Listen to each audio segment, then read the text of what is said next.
my name is Chelsea. I'm originally from New Zealand, and today I'm here coming to talk to you about this project that I've been working on around looking at shifting the funding paradigm from funding silver bullet solutions and ideas into funding inquiries, questions, and open-minded pursuits. So in my own experience, I have been able to do a lot of different public-private partnership work where the funding body was not very constraining around what we would actually do, and that enabled a huge amount of systemic thinking, which I think we need a lot more of. So that's how I'm coming into this today.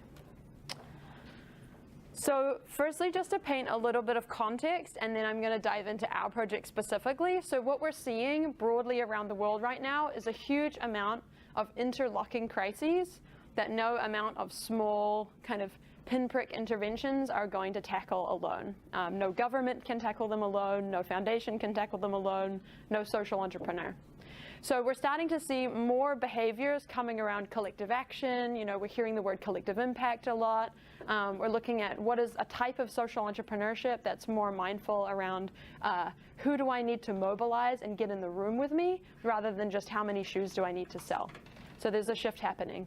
But the funding ecosystem and the support structures of the ecosystem around those kind of system thinkers is not very developed. So we're looking at how might we accelerate the flow of capital and support a bigger ecosystem of support for work like this.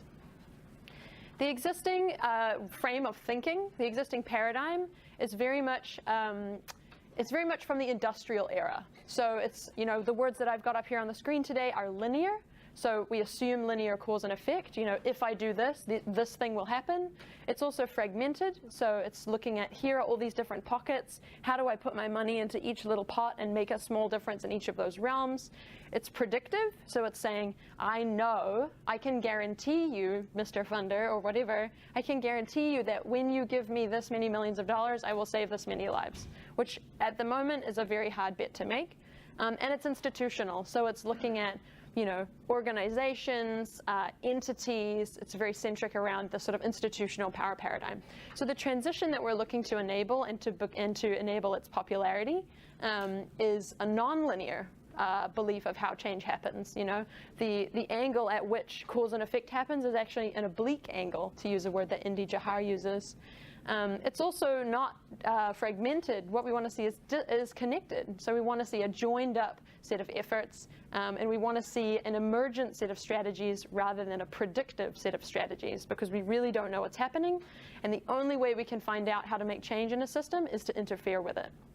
And finally, it's personal. It's not about buildings anymore. It's not about who's on the board of what. It's about who's in the room, who cares, how can we change our mindsets together.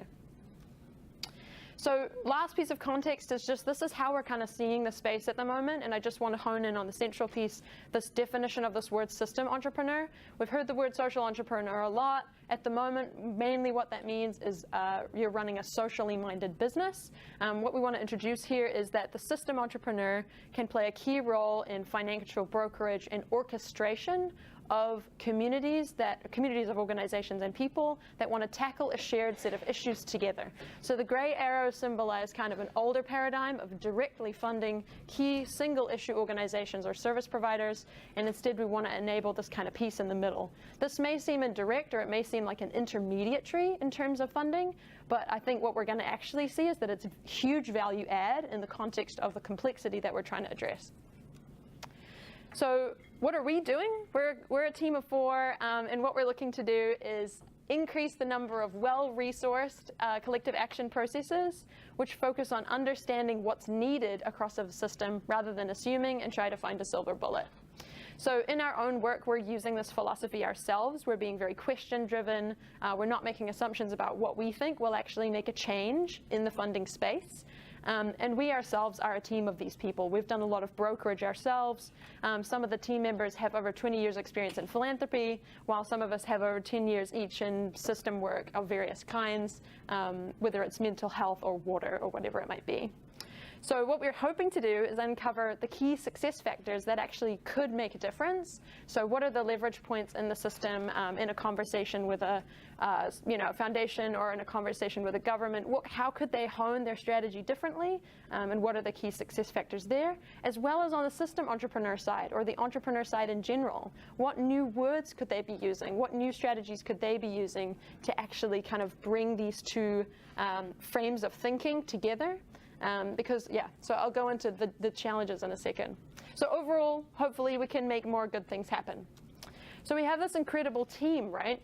And this team is made up of the different parts of the system. We've got advisors in the VC space. We've got people who have been doing deep interview with in the government space. Our team has philanthropy in it, et cetera. So it's like when we sit around a table to have a meeting, we are the system in that meeting. And so one of the wonderful and also tricky things about that is that as we move forward, we ourselves are trying to build the capacity to build, I guess, to use Fedora's words, build an evolutionary mindset, build our own capacity to think beyond just how we might be coming into it, what our existing biases are. So some of the tensions that we're noticing is that in different sectors, there's completely different expectations and norms about how things should be planned. So we're having dialogue like, what does it mean to write a concrete summary? How does that compare to what a mushy summary is?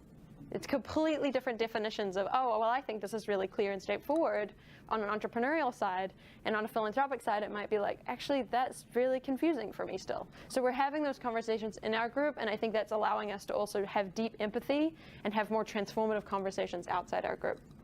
So that also goes alongside, I've drawn this picture of, the kind of waterfall management Gantt chart versus the agile multiple iterations. That's also part of the shift in framing that we're dealing with inside our own group. So what are we actually doing? So we're doing a two-phase action research approach. So essentially, we're going out and engaging with the system, trying to understand actually who are the different players that can be playing a catalytic force in bringing a sort of new movement of thinking to light. I hear stories about the Gates Foundation and how they set up so many different methodologies that then were adopted by so many other foundations. We hear stories about one government trying something and other governments pointing at it and picking it up. So who are those key players that we need to be engaging with now that then has a snowball effect of the conversations to come? So those are the conversations we're having. We're trying to understand it from many different perspectives, and then we're going to be doing a consolidation phase. So for those of you familiar, this is very much a participatory design process. And then in the next phase, we're going to be looking at prototyping. Rather than just writing a report, how do we get alongside people who are ready to try new ways of funding or receiving money and actually start looking at what are new criteria, what are new evaluation methodologies, et cetera. So this is a really quick snapshot of the kind of entities that we're mapping out. We have, because of the huge extensive experience of our team members, we're able to sort of open all of these doors quite easily, which is wonderful. And we're noticing that, in the top half of the page, there's a whole lot of system entrepreneurs that are already really active, really experienced. Bottom half of the page, we've more got the system change funders. And that's not only VC and philanthropic organizations, but there's also this group which is network services for philanthropy, so people who are trying to help organizations make better decisions. And the same goes on the side of the system entrepreneurs, organizations trying to produce content and material and advisory knowledge bases to help those people make better decisions. So we're talking to all of them, and it's really exciting, and I can't wait to swim in the data when we finally have a full set of information for that. So this is a really quick little summary of a couple of comments that we're already hearing from people. So on the left, we've got comments from funders, and on the right, we've got comments from people working in the realm of systems entrepreneurship. You can read these, but I'll also just give you a highlight summary. So we've got kind of the top comment is, no one can do this alone. We need new ways of facilitating joined up funding strategies. The second comment here is actually about a shift in paradigm in somebody's office. She said, I noticed people were not leaving their desks. It's all paper-based, and we had only 2 applications for funding per year. What if we were more invitational? So we hear this language coming up a lot, invitational versus transactional, for example, or these kind of like, these are the words that the system is already using, and so we're trying to absorb that and make sense of what do they mean.